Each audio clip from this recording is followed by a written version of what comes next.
Hello நண்பர்களே, தேவன் உங்களை ஆசீர்வதிப்பார். மீண்டும் இந்த விசுவாசத்தை நாம் ஒன்றிணைந்திருக்கிறோம். தேவன் உங்கள் விசுவாசத்திற்கு இந்த புதிய பதிலை தருவார். மக்களே, எனவே வேலை செய்பவர்களுக்கான இந்த ஜெபத்தில் நாம் ஒன்று சேர்ந்து ஜெபிக்கலாம். இன்றைக்கு நீங்கள் எங்கே செல்ல போகிறீர்களோ, செய்ய உங்களுடைய திட்டங்கள் என்னவோ யாவையும் இன்றைக்கு நாம் ஆண்டவருடைய கையில் ஒப்படைக்கலாம். எனவே இன்று தேவன் புதிய காரியங்கள் உங்களுக்கு செய்யும்படியாக தேவனிடத்தில் நாம் முறையிட்டு ஜெபிக்கலாம். எனவே கண்களை மூடுங்கள், நாம் ஒன்று சேர்ந்து ஜெபிக்க போகிறோம். உங்களுடைய ஃபைல், டாக்குமெண்ட்ஸ் எல்லாத்தையும் கையில் எடுத்துக்கோங்க, தண்ணியும் கையில் எடுத்துக்கொள்ளுங்கள். இயேசுவின் நாமத்தினால்.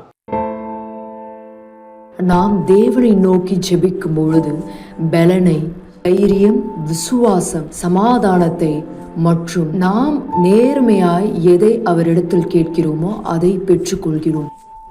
இந்த தருணத்தின் வாய்ப்பை பெற்றுக்கொண்டு கண்களை மூடி தேவன் மேலாக உங்கள் எண்ணங்களை உயர்த்துங்கள்.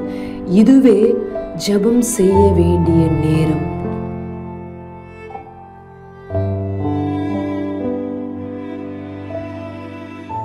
என் ஆண்டவரின் தேவனை இயேசுவின் நாமத்தினால் இதோ இந்த விசுவாசத்தின் ஜெபத்தை ஒன்று சேர்ந்து செய்கிறோம். ஆண்டவரே, இதோ யார் வேலைகளுக்காக தன்னை ஆயத்தப்படுத்தி செல்கிறார்களோ, ஒருவேளை அவரால் செல்ல முடியாதபடி ஏதாவது வியாதியோ நோயோ இவரை பலவீனப்படுத்தும்படியாக இருந்தால், என் ஆண்டவரே, எல்லாவற்றை நீர் நீக்கி போடும். இவருடைய உடம்பில் இருக்கக்கூடிய சோர்வுகளை நீக்கி போடும். இவருடைய வேலைகளை யாவையும் நீர் ஆசீர்வதிக்கும்படியாய் கேட்கிறேன். தேவன், உம்முடைய நாமம் மகிமைப்படும் சாட்சியாய் நீர் உயர்த்தும் இயேசு கிறிஸ்து நாமத்தினால் என் ஆண்டவரே, இதோ இவர் விசுவாசத்தை பலப்படுத்தும். இவருடைய விசுவாசத்தை என் தகப்பனை கண்ணோக்கி பார்க்கும்படியாய் நான் கேட்கிறேன். தடைகளை நீக்கி போடும் தேவன், உம்முடைய விருப்பம், உம்முடைய சித்தம் நிறைவேறும். இன்றைக்கு செய்கிற இந்த வேலைகள் யாவையும் நீர் ஆசீர்வதியும். ஆண்டவரே, இந்த தண்ணீர் குடிக்கும் போது இவருக்குள்ளாக இந்த சக்தி பலன் கிடைக்கட்டும். இயேசுவின் நாமத்தினால் நீங்கள் விசுவாசித்தால் இந்த நேரம் இந்த தண்ணீரை குடியுங்கள்.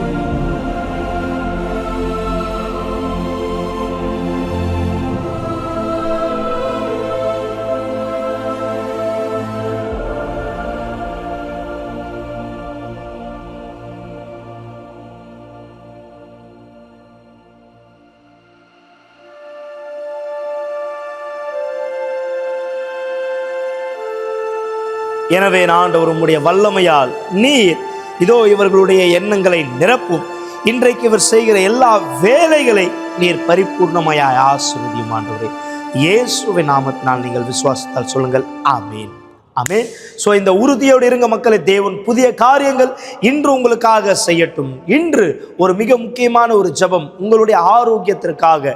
உங்களுடைய உடல் ரீதியா உங்களால் பலனா இல்லாதபடி ஒரு வியாதியினால நீங்க இப்படியான ஒரு பாரத்தோடு இருக்கீங்கன்னா, இதோ இந்த வசனத்தின்படியே உங்க விசுவாசத்தை வெளிப்படுத்துங்க.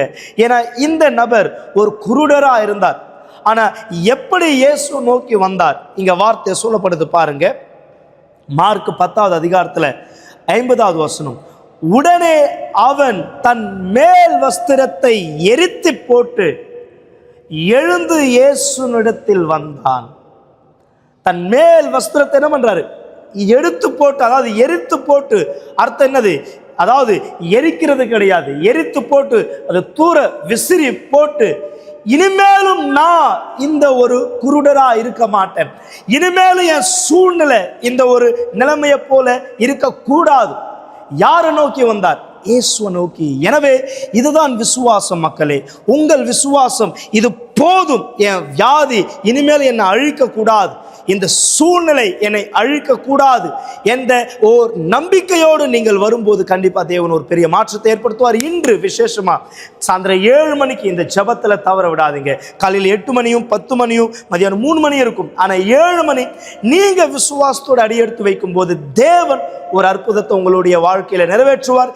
எனவே இன்று நான் உங்களை சந்திக்க விரும்புகிறேன். நீங்க நம்மளுடைய ஆலயத்தினுடைய தொலைபேசி அழைக்க விரும்புறீங்கன்னா எங்களுடைய எண்ணானது 9384638738. இந்த எண்ணை அழைங்கள்.